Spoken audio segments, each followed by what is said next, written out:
For every John Cena, there are 100 Tyson Tomkos. And if you don't know who Tyson Tomko is, well, that's the point. All the wrestlers you're about to see are men and women who WWE tried to turn into superstars, but failed miserably. Number 10, Gable Stevenson. After winning the gold medal in amateur wrestling at the Olympics in 2021, Gable Stevenson publicly declared his ambitions to transition into professional wrestling. Fans began to make comparisons with Kurt Angle, who likewise had won a gold medal before becoming a WWE superstar. Gable himself set the bar even higher by declaring his intentions to surpass Kurt Angle's success. Since he's on this list, that clearly didn't happen. In September 2021, Stevenson signed with WWE and was even drafted in the 2021 draft. Despite that, Gable Stevenson didn't make his first official appearance as a WWE wrestler until WrestleMania 38, being introduced by Stephanie McMahon. While that was a huge endorsement, Stevenson barely did anything, making only a handful of appearances after WrestleMania. It wasn't until July 2023 that the Olympic gold medalist finally had his first match. Gable's debut opponent was Baron Corbin, and despite Corbin being the bad guy, fans cheered Baron and booed Stevenson. The match itself was bad and panned by critics, and behind the scenes, Gable Stevenson was struggling with the transition to professional wrestling. Following the bad performance, Stevenson disappeared again and was quietly released in May 2024. WWE had high hopes for Gable Stevenson, and he came to the company with a lot of momentum. Despite that, he didn't make much of an impact. Now, I do give WWE credit that they knew Gable Stevenson wasn't ready and didn't force him to crash and burn in front of fans every week. That, along with Stevenson not doing much, is why he's only at number 10. But the wrestlers coming up, unfortunately, didn't have the same grace. Number 9, Tom McGee. While everyone on this list was overhyped, they're at least known for something that they did in WWE. However, Tom McGee is literally known for just being overhyped. In the mid-1980s, powerlifting and strongman Tom McGee decided to give wrestling a try. Not only did he have an amazing physique, he was also trained by the legendary Stu Hart. McGee got put on the map early in his career when Wrestling Observer Newsletter's Dave Meltzer said McGee had the greatest combination of strength and agility the business had ever seen. This caught the attention of WWE,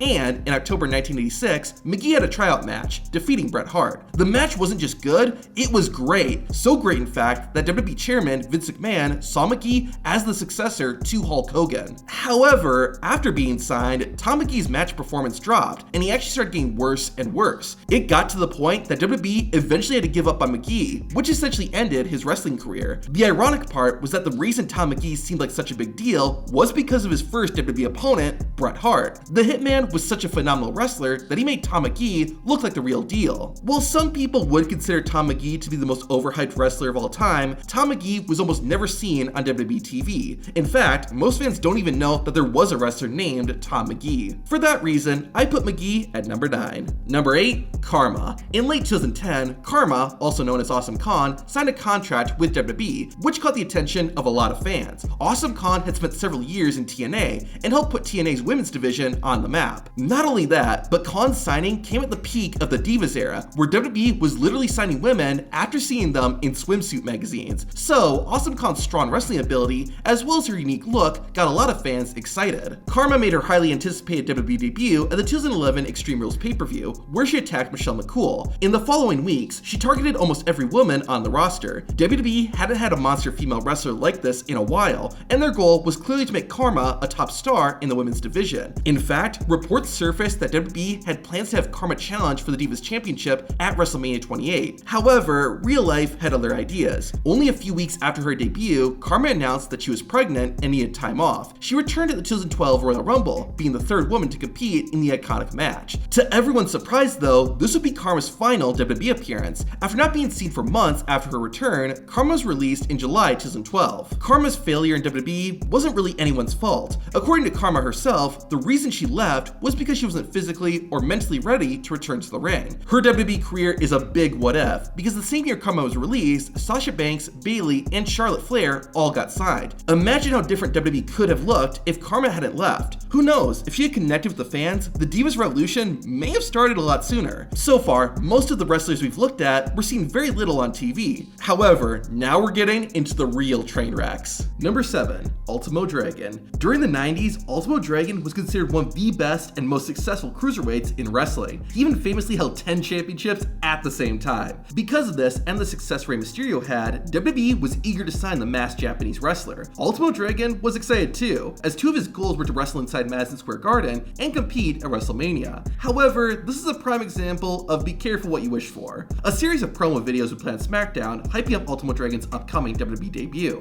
The Dragon accomplished his first goal when he debuted on SmackDown in June of 2003 by wrestling at Madison Square Garden. That alone shows you just how much WWE want Ultimo Dragon to succeed. WWE considers MSG their home court. I mean, there's a reason why they tried to prevent Ring of Honor and New Japan from hosting a show in the Garden in 2018. Ultimo Dragon won his debut match, but then WWE got weird. In Dragon's second WWE match, he lost to Eddie Guerrero in the United States Championship Tournament. Guerrero is a respectable wrestler to lose to, but Ultimo Dragon lost in the first round of the tournament. If Ultimo wasn't going to win the tournament, at least have him lose in the finals or something. Anyways, things only got worse as Ultimo Dragon would mainly appear on WWE's third-tier show, Velocity. It appeared that WWE was hoping for Dragon to be another high-flying, fast-paced wrestler like Rey Mysterio. However, Dragon suffered an arm injury in 1998 that required surgery. Due to a botched procedure, Dragon suffered nerve damage, and while Ultimo did recover, he wasn't the same after it. WWE seemed to quickly realize this, which I guess is why they lost interest in the Japanese star so soon after his debut. However, the nail in the Dragon coffin happened at WrestleMania 20. In March 2004, Ultimo Dragon finally achieved his goal of competing at WrestleMania, which ironically was held in Madison Square Garden. However, during his entrance, Dragon slipped on the stage, and to make things worse, he also slipped while trying to climb the ropes. I can't think of a better analogy for Ultimo Dragon's WWE career than this. About a month after WrestleMania, Ultimo Dragon left WWE after discovering the company wanted to unmask him. While Ultimo Dragon's WWE run was no doubt a flop, the company realized pretty early he wasn't what they wanted and course corrected pretty fast. Still, the amount of hype WWE put into Ultimo Dragon's arrival and the hopes they had for him earns him a spot on this list. Number 6. Dr. Death, Steve Williams.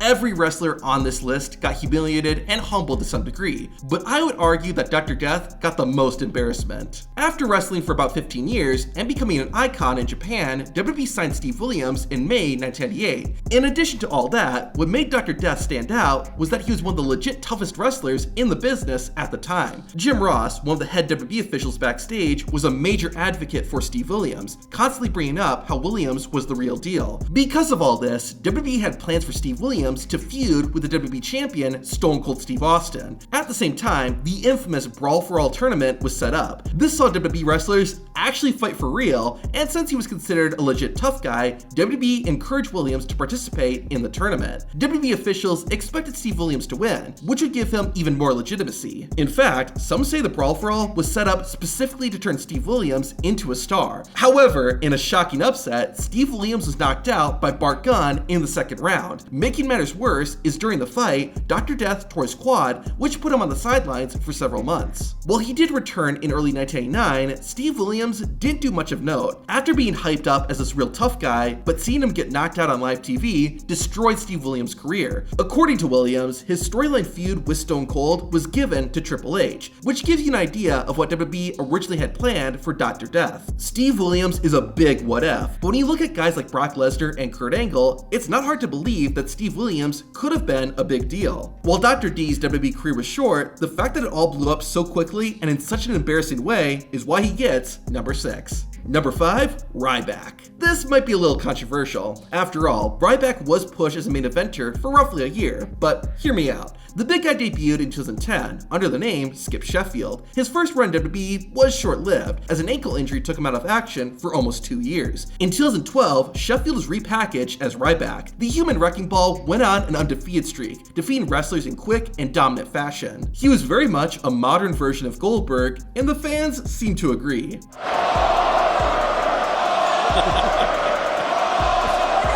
Not long after making his comeback, Ryback challenged the WWE champion, CM Punk. While he didn't win the title, it seemed like WWE was ready to make Ryback one of their new top stars. However, things changed in 2013. Almost exactly 1 year after returning, Ryback turned heel by attacking the WWE champion, John Cena. After 2 unsuccessful title matches, Ryback would eventually become a Paul Heyman guy. For whatever reason, Heyman's rub didn't do much for the big guy. Ryback had a few bigger feuds, but ended up settling for a tag team with Curtis Axel. title. That ultimately didn't go anywhere, and Ryback was back on his own. He eventually turned face again, and even won the Intercontinental Championship. It honestly could just be me, but I don't remember much from this title reign. I honestly thought Ryback held the belt for about a month, but it was actually 112 days. The last major rivalry the big guy had was with Kalisto over the United States Championship in 2016. After 2 failed title matches, Ryback was released from WWE, and the company has acted like he never worked for them. The reason Ryback makes the list of overhyped wrestlers is how far his stock in the company fell. In his first year, Ryback was feuding with CM Punk and John Cena over the WWE Championship. 4 years later, he was wrestling against Kalisto for the United States title on pay-per-view pre-shows. I don't mean this as any disrespect for Kalisto, but this is WWE, the place that loves big, muscly men. Not only that, but they had Kalisto beat Ryback. Now, the downfall of Ryback's career may have had to do with things backstage, like the big guy reportedly being unsafe to work with in the ring. Regardless, the amount of hype and momentum Ryback had at the beginning of his run and how it petered out is why the Human Wrecking Ball earns a spot in this video. Number 4, Hideo Itami. This is how timing can work against a wrestler. By 2014, Hideo Itami, or Kenta, was one of the biggest stars in Japanese wrestling. He had spent almost a decade and a half in the business and caught the attention of WWE. So, in mid-2014, Hideo Itami signed with the company during a WWE live event in Japan. Unless you were following along at this time, it's hard to explain how big of a deal this was. Things started out strong, with WWE presenting Itami as NXT's next big superstar. Especially at this time, there's not really any other wrestler who first joined NXT and got the kind of treatment Hideo Itami received right out of the gate. However, Itami immediately faced some challenges. For one, he couldn't use a number of his signature moves, including the GTS, due to CM Punk's association with the move. The ironic part is that Hideo Itami actually invented the GTS. Another challenge was the roster. Months after Itami's debut, Finn Balor and Kevin Owens also joined NXT, making it harder for Itami to stand out. However, the real blow to Hideo Itami's WWE career came in May 2015. Itami suffered a shoulder injury and was out of action for the rest of the year. Due to complications, the Japanese star wouldn't return until June 2016. By then though, the NXT roster had become even more stacked, and Hideo was lost in the shuffle. He was then moved to 205 Live, which was a death sentence due to the show's much smaller audience. After roughly 4.5 years in WWE, Hideo Itami requested his release, and WWE officially announced his departure in February 2019. Itami himself would later go on to say that being in WWE was the most frustrating days of his life. There was a lot working against Hideo Itami, as mentioned, but another factor was Itami's struggle to learn and understand English. Additionally, Shinsuke Nakamura's arrival may have unintentionally hurt Itami, since Shinsuke was also a very popular Japanese wrestler brought into WWE. Number 3, Vladimir Kozlov. Before WWE, the Moscow Mauler was an accomplished sambo and grappling champion. This put him on WWE's radar, and they signed him in early 2006. You would think WWE would want to portray Kozlov as the serious, tough brute, but his first appearance on TV made him kind of laughable. I love WWE.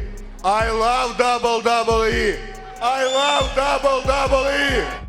Man, imagine not being able to say WWE correctly. Despite these early appearances, it wouldn't be until over a year later that Kozlov would finally make his debut. Like many monster heels, Kozlov spent the first few months racking up wins and squashing opponents. However, he soon demanded better competition, which led to him becoming a contender for the WWE Championship. While he didn't win the title, Kozlov was considered a legit threat, even defeating Jeff Hardy clean on SmackDown. However, Vladimir got a win arguably bigger than winning any world title. On SmackDown, just weeks before WrestleMania 25, the Moscow Mauler went up against The Undertaker. In one of the biggest upsets in WWE history, Vladimir Kozlov defeated The Undertaker clean. For those who don't know, it's hard to explain just how big of a deal that accomplishment is. In fact, backstage, Vince McMahon actually wanted Kozlov to end The Undertaker's WrestleMania streak. Once again, that's arguably a bigger accomplishment than winning any championship. However, in a very odd decision, not long after beating the Dead Man, Kozlov's push would be stopped cold. During the 2009 WWE draft, the Moscow Mauler was sent to ECW. Like with Hideo Itami, Kozlov going to ECW was a big demotion. Kozlov was still dominant in the land of extreme, but WWE had clearly given up on the Moscow Mauler. In fact, Vladimir arguably had more success when he became a comedic character with Santino Marella. The main reasons why Kozlov didn't work out though were 1, he wasn't that great in the ring. Not awful, but nothing special. 2 was his look. It wasn't bad, but the plain white trunks made it look like he was in his underwear. Additionally, look at how much better Kozlov looks